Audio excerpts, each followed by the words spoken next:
Punjab school board education ਦੇ content of NSQF ਵਿੱਚ ਮੈਂ vocational trainer Ramandeep Kaur government senior secondary smart school Devigarh ਤੋਂ ਤੁਹਾਡਾ ਸਵਾਗਤ ਕਰਦੀ ਹਾਂ।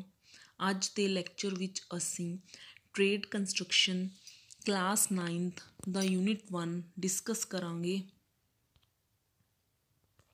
ਸੋ ਅੱਜ ਦਾ ਮੇਰਾ ਟੌਪਿਕ ਹੈ ਬਿਲਡਿੰਗ ਮਟੀਰੀਅਲ। ਅੱਜ ਮੈਂ ਤੁਹਾਨੂੰ identify elements of a building structure, appreciate the importance of building elements and explain the properties of building material used in construction ਬਾਰੇ ਦੱਸਣ ਜਾ ਰਹੀ ਹਾਂ। ਸੋ ਜੇ ਅਸੀਂ ਬਿਲਡਿੰਗ ਸਟਰਕਚਰ ਦੀ ਗੱਲ ਕਰੀਏ ਤਾਂ ਅਸੀਂ ਸਾਰੇ ਬਿਲਡਿੰਗ ਵਿੱਚ ਰਹਿੰਦੇ ਹਾਂ। ਇਹ ਸਾਨੂੰ ਸ਼ੈਲਟਰ ਪ੍ਰੋਵਾਈਡ ਕਰਦੀ ਹੈ ਅਤੇ ਬਿਲਡਿੰਗ ਸਟਰਕਚਰ ਇੱਕ ਬੰਦ ਸਟਰਕਚਰ ਹੁੰਦਾ ਹੈ ਜਿਸ ਵਿੱਚ ਸਾਨੂੰ ਵਾਲਸ ਅਤੇ ਰੂਫਸ ਪ੍ਰੋਵਾਈਡਸ ਹੁੰਦੀਆਂ ਹਨ। ਤੁਸੀਂ ਆਪਣੇ ਇਲਾਕੇ ਵਿੱਚ ਸਾਰਿਆਂ ਨੇ ਘਰ, school, shopping mall, bridge, hostel, ਹਸਪਤਾਲ ਦੇਖੇ ਹੋਣਗੇ। ਦੇਖੋ ਬੱਚਿਓ, ਇਹ ਇਮਾਰਤਾਂ ਤੁਸੀਂ ਆਪਣੇ ਨੇੜੇ ਜ਼ਰੂਰ ਦੇਖੀਆਂ ਹੋਣਗੀਆਂ। ਪਹਿਲੀ ਹੈ ਸ਼ਾਪਿੰਗ ਮਾਲ, ਦੂਸਰੀ ਹਸਪਤਾਲ, ਤੀਸਰੀ ਬ੍ਰਿਜ, ਚੌਥੀ ਹੋਸਟਲ, ਪੰਜਵੀਂ ਸਿਨੇਮਾ ਹਾਲ। ਇਹ ਤੁਸੀਂ ਸਾਰਿਆਂ ਨੇ ਆਪਣੇ ਇਲਾਕੇ ਵਿੱਚ ਵੱਖ-ਵੱਖ ਪ੍ਰਕਾਰ ਦੀਆਂ ਇਮਾਰਤਾਂ ਜ਼ਰੂਰ ਦੇਖੀਆਂ ਹੋਣਗੀਆਂ। ਸੋ ਹੁਣ ਮੇਰਾ ਨੈਕਸਟ ਟੌਪਿਕ ਹੈ ਬਿਲਡਿੰਗ ਸਟਰਕਚਰ ਨੂੰ ਕਿੰਨੇ ਭਾਗਾਂ ਵਿੱਚ ਵੰਡਿਆ ਜਾਂਦਾ ਹੈ। ਇਸ ਨੂੰ 2 ਭਾਗਾਂ ਵਿੱਚ ਵੰਡਿਆ ਜਾਂਦਾ ਹੈ। ਸਬ ਸਟਰਕਚਰ ਜਿਸ ਨੂੰ ਅਸੀਂ ਉਪ ਢਾਂਚਾ, ਸੁਪਰ ਸਟਰਕਚਰ ਜਿਸ ਨੂੰ ਅਸੀਂ ਸਰਬ ਉੱਚ ਢਾਂਚਾ ਕਹਿ ਦਿੰਦੇ ਹਾਂ। ਸੋ ਜੇ ਅਸੀਂ ਗੱਲ ਕਰੀਏ ਸਬ ਸਟਰਕਚਰ ਦੀ, ਉਪ ਢਾਂਚੇ ਦੀ, ਇਹ ਕੀ ਹੈ? ਜ਼ਮੀਨ ਤੋਂ ਹੇਠਾਂ ਬਣਾਏ ਗਏ ਢਾਂਚੇ ਨੂੰ ਉਪ ਢਾਂਚਾ ਸਬ ਸਟਰਕਚਰ ਕਿਹਾ ਜਾਂਦਾ ਹੈ ਅਤੇ ਇਹ ਬਿਲਡਿੰਗ ਦਾ ਲੋਡ ਸੁਪਰ ਸਟਰਕਚਰ ਨੂੰ ਟਰਾਂਸਫਰ ਕਰਦਾ ਹੈ। ਮਤਲਬ ਕਿ ਇਹ ਆਪਣਾ ਸਾਰਾ ਭਾਰ ਸੁਪਰ ਸਟਰਕਚਰ ਯਾਨੀ ਕਿ ਸਰਬ ਉੱਚ ਢਾਂਚੇ ਨੂੰ ਟਰਾਂਸਫਰ ਕਰਦਾ ਹੈ। ਸੁਪਰ ਸਟਰਕਚਰ ਕੀ ਹੈ? ਸੁਪਰ ਸਟਰਕਚਰ ਨੂੰ ਅਸੀਂ ਸਰਬ ਉੱਚ ਢਾਂਚਾ ਕਹਿ ਦਿੰਦੇ ਹਾਂ। ਜ਼ਮੀਨ ਤੋਂ ਉੱਪਰ ਬਣਾਇਆ ਗਿਆ ਢਾਂਚਾ ਸਰਬ ਉੱਚ ਢਾਂਚਾ ਕਹਿਲਾਉਂਦਾ ਹੈ। ਅਤੇ ਸੁਪਰ ਸਟਰਕਚਰ ਵਿੱਚ ਕੀ ਆਉਂਦਾ ਹੈ, ਕੀ ਸ਼ਾਮਿਲ ਹੋ ਸਕਦਾ ਹੈ? ਇਸ ਵਿੱਚ beam, column, finishes, window, doors, roof, floors ਸ਼ਾਮਿਲ ਹੁੰਦੇ ਹਨ। ਸੋ ਆਪਣਾ ਅਗਲਾ ਟੌਪਿਕ ਹੈ ਐਲੀਮੈਂਟਸ ਆਫ ਬਿਲਡਿੰਗ ਸਟਰਕਚਰ ਯਾਨੀ ਕਿ ਇਮਾਰਤ ਦੇ ਢਾਂਚੇ ਦੇ ਤੱਤ। ਪਹਿਲਾ ਫਾਊਂਡੇਸ਼ਨ, ਨੀਂਹ, ਪਲਿੰਥ ਆਧਾਰ, ਰੂਫ ਛੱਤ, ਵਾਲ ਅਤੇ ਕਾਲਮ ਦੀਵਾਰ ਅਤੇ ਕਾਲਮ, ਫਲੋਰ ਫਰਸ਼, ਡੋਰ ਐਂਡ ਵਿੰਡੋਜ਼ ਦਰਵਾਜ਼ੇ ਅਤੇ ਖਿੜਕੀਆਂ, ਅੱਗੇ ਸਿਲਸ, ਲਿੰਟਨ ਐਂਡ ਛੱਜਾਂ। ਸੋ ਹੁਣ ਮੈਂ ਤੁਹਾਨੂੰ ਇਹਨਾਂ ਦੀ ਇੰਪੋਰਟੈਂਸ ਯਾਨੀ ਕਿ ਮਹੱਤਤਾ ਦੱਸਣ ਜਾ ਰਹੀ ਹਾਂ। ਸਭ ਤੋਂ ਪਹਿਲਾਂ ਫਾਊਂਡੇਸ਼ਨ, ਨੀਂਹ। Foundation is the most important part of the building.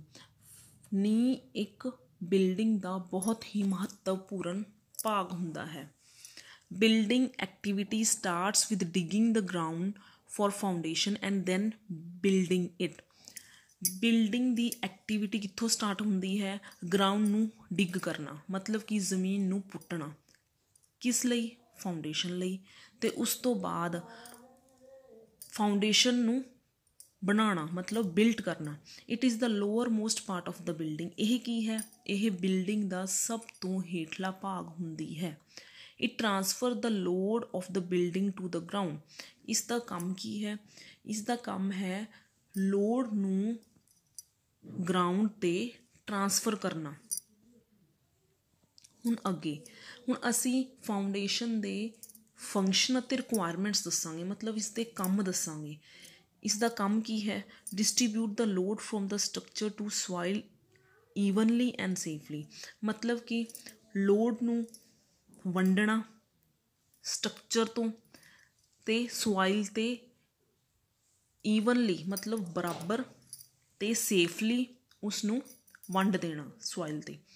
to ensure the building to the ground so that under lateral loads building will not move। ਉਸ ਤੋਂ ਅੱਗੇ it prevents the building from overturning due to lateral forces। it gives level surface for the construction of superstructure। ਅੱਗੇ ਅਸੀਂ ਜੇ ਗੱਲ ਕਰੀਏ ਪਲਿੰਥ ਦੀ, ਇਸ ਨੂੰ ਅਸੀਂ ਆਧਾਰ ਵੀ ਕਹਿ ਦਿੰਦੇ ਹਾਂ। ਸਭ ਤੋਂ ਪਹਿਲਾ ਪੁਆਇੰਟ ਇਸ ਦਾ ਕੀ ਹੈ? The portion of the wall between the ground level and the ground floor level is called plinth. ਮਤਲਬ ਜਿਹੜਾ ਪੋਰਸ਼ਨ ਸਾਡਾ ਜਿਹੜਾ ਵਾਲ ਦਾ ਪੋਰਸ਼ਨ ਗਰਾਊਂਡ ਲੈਵਲ ਅਤੇ ਗਰਾਊਂਡ ਫਲੋਰ ਲੈਵਲ ਦੇ ਵਿਚਕਾਰ ਆ ਜਾਂਦਾ ਹੈ, ਉਸ ਨੂੰ ਅਸੀਂ ਆਧਾਰ ਕਹਿ ਦਿੰਦੇ ਹਾਂ। It is usually of stone masonry. ਇਹ ਕਿੱਥੇ ਜ਼ਿਆਦਾਤਰ ਯੂਜ਼ ਕਰਦੇ ਹਾਂ ਅਸੀਂ? ਸਟੋਨ ਮੈਸਨਰੀ ਵਿੱਚ। If the foundation is on piles, a plinth beam is cast to support wall above floor level। At the top of plinth, a damp-proof course is provided। ਪਲਿੰਥ ਦੇ top 'ਤੇ ਆਧਾਰ ਦੇ ਟੌਪ 'ਤੇ ਅਸੀਂ ਕੀ provide ਕਰ ਦਿੰਦੇ ਹਾਂ? Damp proof course. It is usually 75 mm thick plan concrete course. ਇਸ ਦੀ ਮੋਟਾਈ ਕਿੰਨੀ ਹੁੰਦੀ ਹੈ? 75 mm। The function of the plinth is to keep the ground floor above ground level free of dampness। plinth ਦਾ function ਕੀ ਹੈ? ਕੰਮ ਕੀ ਹੈ? ਇਸ ਦਾ ਕੰਮ ਹੈ to keep the ground floor above। ground floor ਨੂੰ ਉੱਪਰ ਰੱਖਣਾ, free of dampness ਮਤਲਬ ਜੋ ਕਿ dampness ਤੋਂ free ਰਹੇ। dampness ਮਤਲਬ ਨਮੀ ਤੋਂ ਮੁਕਤ ਰਹੇ। its height is not less than 450 mm। ਇਸ ਦੀ ਹਾਈਟ ਉਚਾਈ ਮਤਲਬ 450 mm ਤੋਂ ਜ਼ਿਆਦਾ ਨਹੀਂ ਹੋਣੀ ਚਾਹੀਦੀ, ਮਤਲਬ 4.5 ਸੈਂਟੀਮੀਟਰ ਤੋਂ ਜ਼ਿਆਦਾ ਨਹੀਂ ਹੋਣੀ ਚਾਹੀਦੀ। should not be less, ਘੱਟ ਨਹੀਂ ਹੋਣੀ ਚਾਹੀਦੀ, sorry. it is required that plinth level is at least 150 mm above the road level। plinth level 150 mm road level ਤੋਂ ਉੱਪਰ ਹੁੰਦੀ ਹੈ। so that connections to underground drainage system can be made। ਤਾਂ ਕਿ drainage system ਦੇ connections ਬਣਾਏ ਜਾ ਸਕਣ। roof ਛੱਤ। roof ਟੌਪ ਮੋਸਟ ਪੋਰਸ਼ਨ ਹੁੰਦਾ ਇਹ ਇਮਾਰਤ ਦੇ ਢਾਂਚੇ ਦਾ which provide top cover to the building। ਇਹ ਬਿਲਡਿੰਗ ਨੂੰ ਟੌਪ ਕਵਰ ਪ੍ਰੋਵਾਈਡ ਕਰਦਾ ਹੈ। it should be leak proof। sloping roof like tiled and AC sheet give leak proof cover easily, but they do not give provision for the construction of additional floor। tiled roof give good thermal protection। flat roof give provision for additional floors। terrace adds to the comfort of occupant। water tanks can be easily placed over flat roof।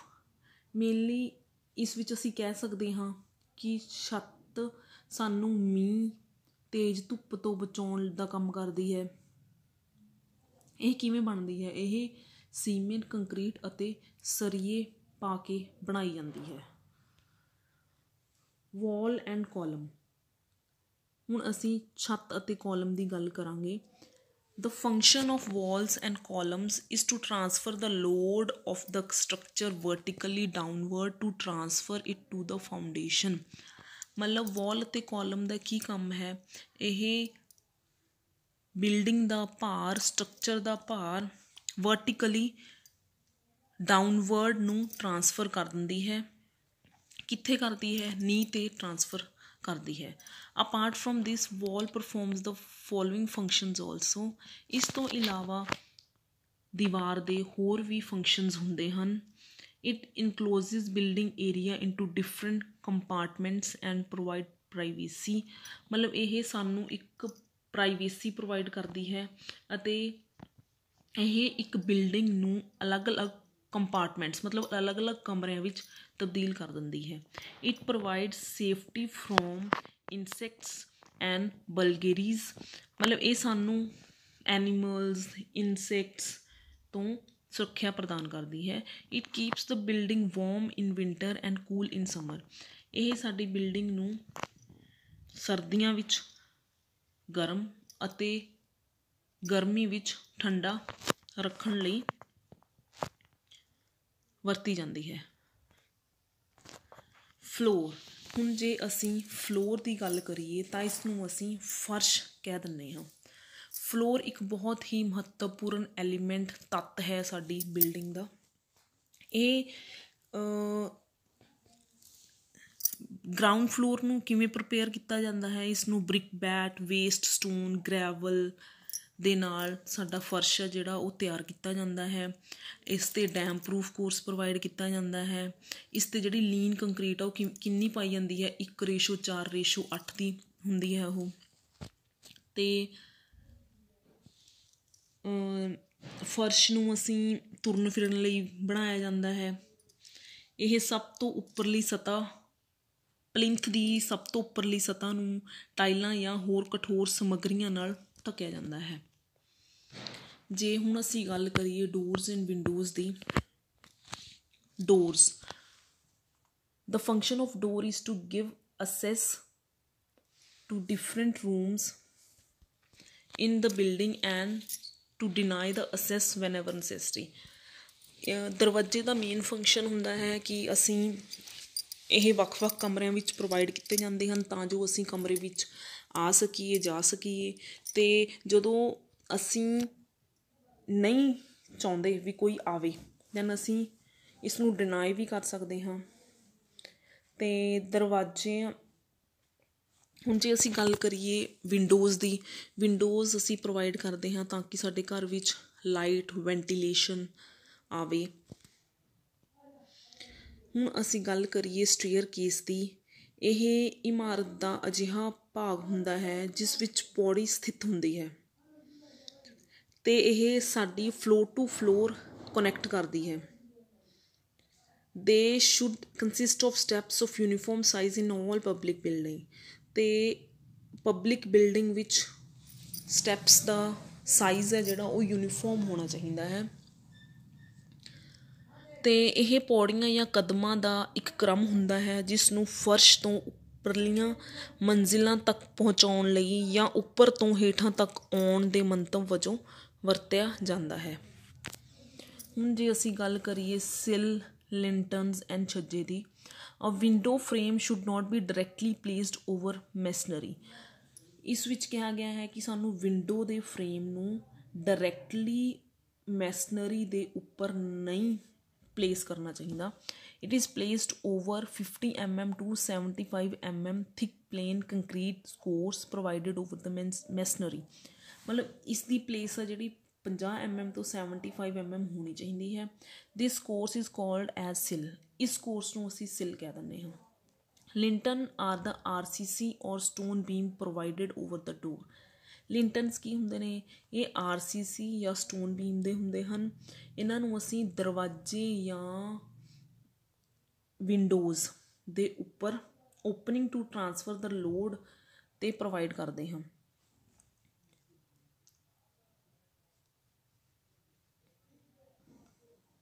Chhajja. Chhajja is the projection given outside the wall. ਇਹ ਛੱਜਾ ਇੱਕ projection ਹੁੰਦੀ ਹੈ ਜੋ ਕਿ ਵਾਲ ਦੇ ਬਾਹਰ ਹੁੰਦੀ ਹੈ, ਜੋ ਸਾਡੀ ਦਰਵਾਜ਼ੇ ਅਤੇ ਖਿੜਕੀਆਂ ਨੂੰ ਮੀਂਹ ਤੋਂ ਬਚਾਉਂਦੀ ਹੈ। ਇਹ ਯੂਜ਼ਲੀ ਅਕਸਰ RCC ਦੀ ਬਣੀ ਹੁੰਦੀ ਹੈ। The projection of chhajja varies from 600 mm to 800 mm। Projection ਦੀ ਜਿਹੜੀ ਛੱਜੇ ਦੀ ਪ੍ਰੋਜੈਕਸ਼ਨ ਹੁੰਦੀ ਹੈ ਉਹ 600 mm ਤੋਂ 800 mm ਤੱਕ ਅਸੀਂ ਪ੍ਰੋਵਾਈਡ ਕਰ ਸਕਦੇ ਹਾਂ। ਹੁਣ ਸਾਡਾ ਨੈਕਸਟ ਟੋਪਿਕ ਹੈ Properties of building material. For a material to be considered as building material, it should have required engineering properties suitable for construction work. ਜਦੋਂ ਵੀ ਅਸੀਂ ਕੋਈ ਮਟੀਰੀਅਲ ਸਾਡੀ ਬਿਲਡਿੰਗ ਲਈ ਯੂਜ਼ ਕਰਦੇ ਹਾਂ ਤਾਂ ਰਿਕੁਆਇਰ ਕੀਤਾ ਜਾਂਦਾ ਹੈ ਕਿ ਇੰਜੀਨੀਅਰਿੰਗ ਪ੍ਰੋਪਰਟੀਜ਼ ਸੂਟੇਬਲ ਕਰਨ ਸਾਡੇ ਕੰਸਟਰਕਸ਼ਨ ਦੇ ਕੰਮ ਨੂੰ। ਇਸ ਲਈ ਅਸੀਂ ਕੀ ਕਰਦੇ ਹਾਂ, properties of building material responsible ਜ਼ਿੰਮੇਵਾਰ ਹੁੰਦੀਆਂ ਹਨ ਕੁਆਲਿਟੀ ਅਤੇ ਕਪੈਸਿਟੀ, ਸਾਡੇ ਮਟੀਰੀਅਲ ਦੀ ਕੁਆਲਿਟੀ ਅਤੇ ਕਪੈਸਿਟੀ ਦੇ ਲਈ, ਅਤੇ ਸਾਨੂੰ ਡਿਸਾਈਡ ਕਰਨ ਲਈ help to decide application of these materials. ਅਤੇ ਪ੍ਰੋਪਰਟੀਜ਼ ਆਫ ਬਿਲਡਿੰਗ ਮਟੀਰੀਅਲਸ 6 ਤਰ੍ਹਾਂ ਦੀਆਂ ਹੁੰਦੀਆਂ ਹਨ। Physical properties, mechanical properties, chemical properties, electrical properties, magnetic properties, thermal properties. ਹੁਣ ਅਸੀਂ ਪਹਿਲੀ ਪ੍ਰੋਪਰਟੀ ਬਾਰੇ ਗੱਲ ਕਰਾਂਗੇ, physical properties of building material. These are the properties required to estimate the quality and condition of the material without any external force। ਇਹ ਇੱਕ ਐਵੇਂ ਦੀ property ਹੁੰਦੀ ਹੈ ਜਿਸ ਵਿੱਚ ਅਸੀਂ ਕੁਆਲਿਟੀ ਅਤੇ ਕੰਡੀਸ਼ਨ ਦਾ ਐਸਟੀਮੇਟ ਲਾਉਂਦੇ ਹਾਂ, ਕਿਸ ਦਾ, ਮਟੀਰੀਅਲ ਦਾ, ਬਿਨਾਂ ਕਿਸੇ ਐਕਸਟਰਨਲ ਫੋਰਸ ਤੋਂ, ਬਾਹਰੀ ਫੋਰਸ ਤੋਂ। The physical properties of engineering materials are as follow। ਹੇਠਾਂ ਫਿਜ਼ੀਕਲ ਪ੍ਰੋਪਰਟੀਜ਼ ਦਿੱਤੀਆਂ ਗਈਆਂ ਹਨ, ਜਿਵੇਂ bulk density, durability, density index, water observation, coefficient of softening, frost resistance, specific gravity, fire resistance and so many. ਦੂਸਰੀ property ਹੈ mechanical properties of building material.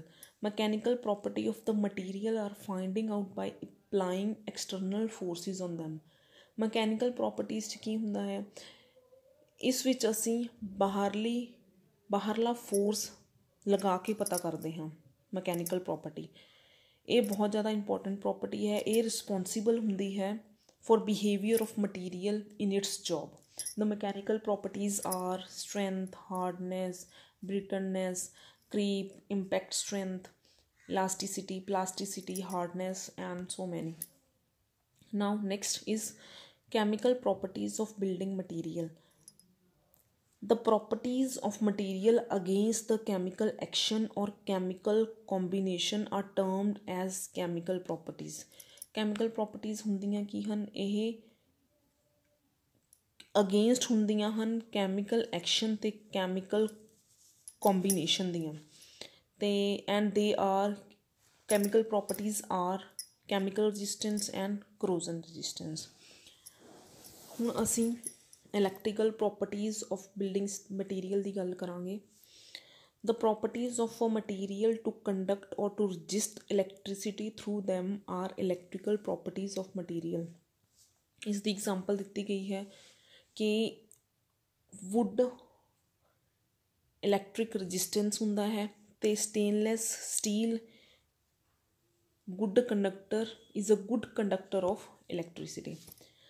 Now we will talk about magnetic properties of building material। The magnetic properties of building material are, they have given example, iron ਲੋਹਾ magnetic material ਹੈ ਅਤੇ aluminium ਕੀ ਹੈ, non magnetic material. Next is thermal properties of building material. Thermal properties ਕਿਹੜੀਆਂ ਹਨ building material ਦੀਆਂ, thermal capacity, thermal conductivity, thermal resistivity, specific heat. Thermal capacity of building material। Thermal capacity is the property of a material to absorb heat and it is required to design proper ventilation। Thermal capacity ਇੱਕ property ਹੁੰਦੀ ਹੈ ਇਹ material ਦੀ ਜੋ ਕਿ heat ਨੂੰ absorb ਕਰਦੀ ਹੈ, ਸੋਕਦੀ ਹੈ। It is required to design, ਇਸ ਦੇ ਨਾਲ ਅਸੀਂ ਪ੍ਰੋਪਰ ਵੈਂਟੀਲੇਸ਼ਨ ਡਿਜ਼ਾਈਨ ਕਰ ਸਕਦੇ ਹਾਂ। Now my topic is the testing of construction materials. ਅਸੀਂ ਕਿਵੇਂ ਟੈਸਟ ਕਰ ਸਕਦੇ ਹਾਂ ਸਾਡੇ ਕੰਸਟਰਕਸ਼ਨ ਮਟੀਰੀਅਲ ਨੂੰ। ਪਹਿਲਾ ਹੈ ਫਿਜ਼ੀਕਲ, ਦੂਸਰਾ ਕੈਮੀਕਲ, ਤੀਸਰਾ verifying quantity, checking for damage ਕਿੰਨਾ ਕੁ ਹੋਇਆ ਹੈ ਉਹ ਚੈੱਕ ਕਰਨਾ, testing. Now I will talk about as part of a quality control system. Firstly, there is to verify that material comply with the required specification to achieve satisfaction, to demonstrate compliance with legislative requirements such as the building regulations.